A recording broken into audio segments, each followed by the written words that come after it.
So can you please introduce yourself, your current role, and a quick summary of your managerial experience? Sure. My name is Thomas Siebert. I go by Tom because it's Tom and Thomas. I am currently the CFO at Ilmore Engineering Inc. I've been the CFO for about 5 years now, 4 or 5 years. I've been with Ilmore for about 10 years, and I've been an accountant for 31 years. I'm a CPA with an MBA, and I spent the bulk of my career, the longest tenure in my career, at a company called ITW, Illinois Toolworks. It's the largest company nobody's ever heard of. It's about an $18 billion group of about 1,800 decentralized businesses, and I moved around quite a bit in my 15 years there. But here I am. This will probably be where I finish my career at Omar. Gotcha. Gotcha. Well, I certainly hope that's the case, Tom. So Me too. as my direct supervisor. So all right. So when hiring individuals that will work for your team, what sort of characteristics do you look for? I tend to look more because the groups I manage, whether it be HR, IT, or finance, I don't manage HR anymore, but IT and finance require both strong technical skills, but a good mix of soft skills, and that's hard to find. So I follow kind of an Apple rule. My brother worked at Apple for about 18 years, and Apple's got the three E's. It's education, experience, and enthusiasm. So if you can find the right education and the right experience and the right enthusiasm, you're going to pretty much start off with a really strong individual. And we've done that really well. We did that with you when we hired you.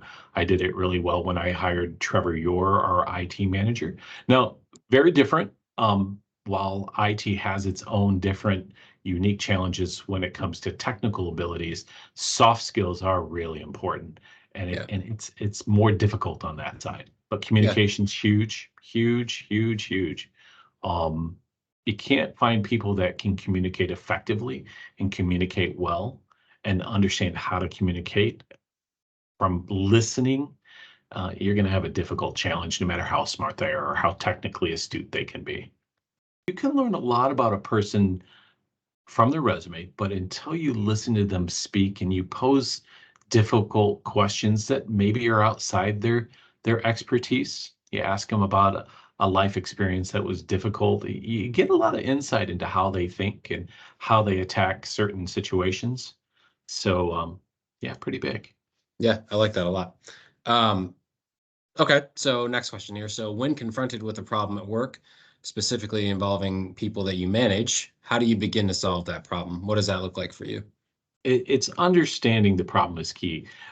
You do this all day long, and I don't get involved with as many day-to-day problems that you do, but it's understanding what the problem is, because there's always a bias, it seems, lately. Everybody's got an opinion that they throw into that mix, and the facts get overlooked. So it's taking a step back, looking at the problem holistically and from a big picture is a really big task to do. And it's understanding who you're learning the problem from, what their approach to the problem is. It may not be a problem at all. It might be a perception problem. I see you smirk. I'm laughing. Thomas and I have a difficult employee. Thomas has a difficult employee who has an opinion on everything, and managing her has actually been probably one of the stronger things you've done well. She is a very opinionated human being who adds color when there shouldn't be. Right. She tends to overwrite the facts and just go to the assumptions. Yeah, we'll take things a little bit too personally and Right. allow emotion to guide decisions. It's something we've talked about a lot in this course as well, and I relate to that a lot when I deal with her. So yeah. We back the bus up. We look at it from a factual perspective. Is it a system problem? Is it a people problem? Is it a communication problem? It's understanding. But I think what's really important is understanding the psychology that goes with the person that presented the problem. And that may sound like hocus pocus sometimes, but it brings in that soft skills, Yeah. understanding, like, why do they always keep doing this? What is it that we have instilled in them that allows them to think that this approach is correct? And then taking that and presenting the findings that you've come up with. They're not bad people. You Right. just No, I they agree. everybody's human, including Yeah. yourself.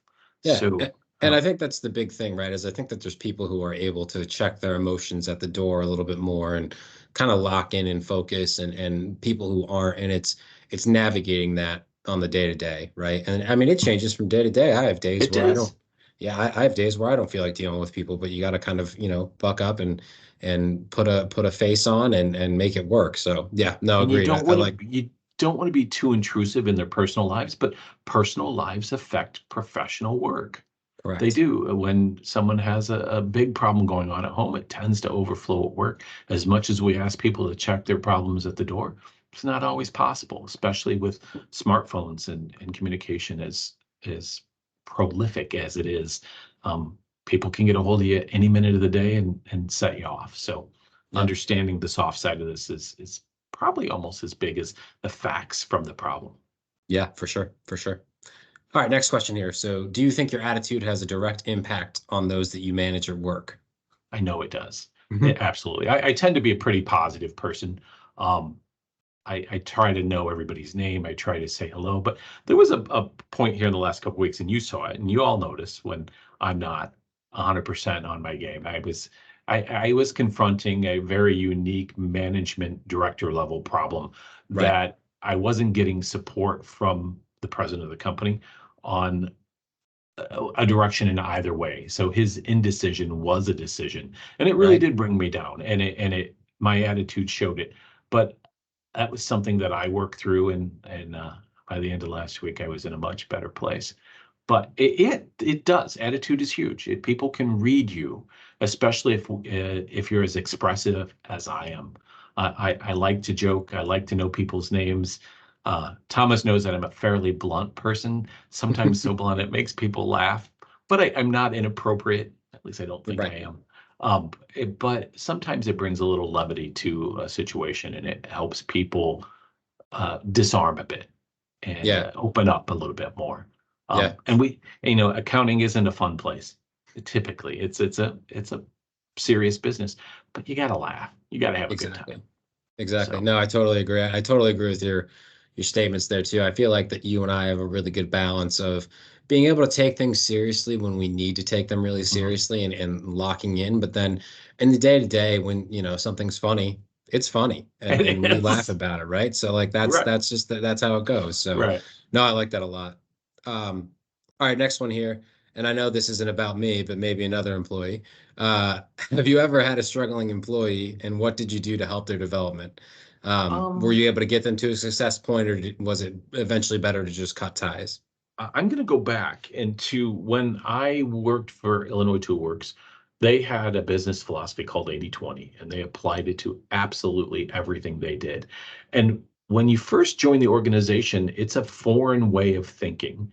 The businesses are way too lean, they are understaffed on purpose.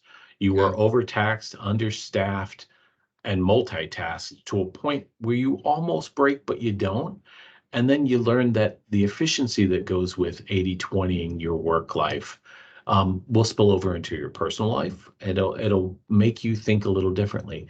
And teaching people that philosophy, getting them on board with that is difficult, especially if they're um and I'm probably going to be a little biased here. If you're in my experience, if you're over say 45 years of age, it's very difficult to teach people anything significantly new unless they already have a predisposition to learning.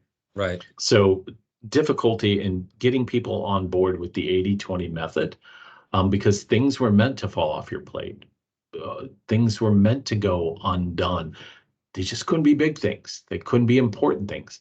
And if they were important, you needed to learn how to pick those things up very quickly and solve them.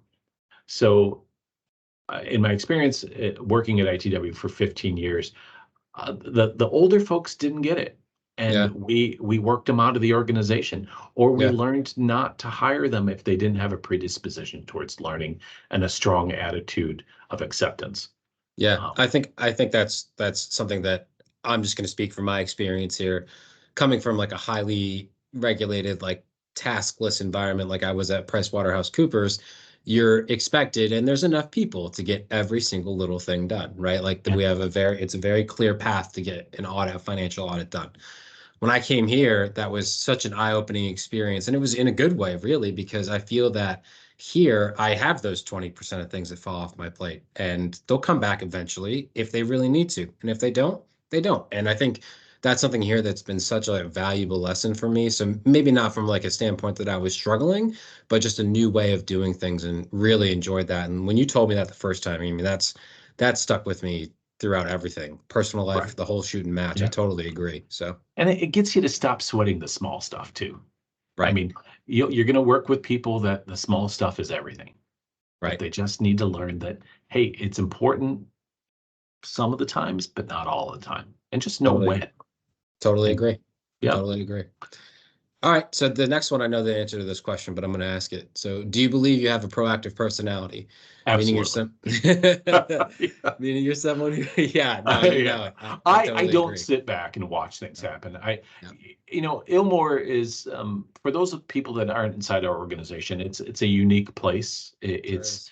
It's a corporation that's in its life cycle. It's just about to become an adult. Yeah, It started as a scrappy kid who could just fight anybody and win, and find a way to get things done. No matter how many resources they threw at it, they always got it done. They played herd ball, and think about a soccer match. When yep. 5-year-olds are playing soccer and just learning how to play, they all run in the same direction. They all follow the ball around. Well, that's how Ilmore was when we first started. And as we've grown up, we have to put more adult-like processes in place, especially with hiring. And as we've grown, not everybody can run towards the problem and get it all done, and then everything else drops and hits the floor. So we have to be proactive. And how do we teach people that have been in the bubble for 20 plus years how the old days aren't how we currently should be approaching things? We do have systems in place. We've put lots of checks and balances around. We've d- diversified the work over to the people that should be doing the work, so that Yep. you're focused on what you should be doing. All the engineers aren't out building engines, and all the engineers or all the engine builders aren't in, working with the quality people. It's growing up. So adding 30 plus years of experience through several different industries and different products, but all in manufacturing, helps me be proactive in solving problems that maybe we haven't confronted before, or adding that adult-like atmosphere. And I'm being adult-like. It's not like we're acting like children. It's just, as a Yeah, business, we need to grow up, and we it's need to get there. it's having a more mature structure, right? Like I Correct. agree with you. We have more lines of business now. It's something that like you said, instead of throwing everybody all at one thing, it's letting those businesses run on their own, and Right. having the right people in the right spots to do those things. So, yeah, I agree. We're actually running out of time, and I figured this was going to happen because I enjoy talking Okay. to you so much. So, last quick question here. What's the best example of leadership you've seen in your career? So at ITW, I was moved into a project under a gentleman named Johan. And Johan was an executive vice president who was also a professor at the University of the Wisconsin-Madison. He taught management MBA classes. And Joe was brought into the food equipment group at ITW to take a $3 billion group and make it ITW. ITW purchased this group when they bought Premark. It was a centralized group in Troy, Ohio, that had $3 billion worth of business under one umbrella. And they didn't know where they made money. They didn't know what products were profitable, which ones were unprofitable, which manufacturing lines were more efficient than others. So Joe was brought in to break up this group into 28 separate smaller businesses that were Wow. 80-20. They were focused. They were, Yep. but we did it in a very calculated way. And he's a teacher, but he had this charisma to him. He had an attitude, and he treated everybody like a human being. Yeah. And he understood maybe where their shortcomings were, and either coached them up or coached them out. And he was just incredible. I love that guy. And he taught me a lot. And because of him, I think I'm a better manager.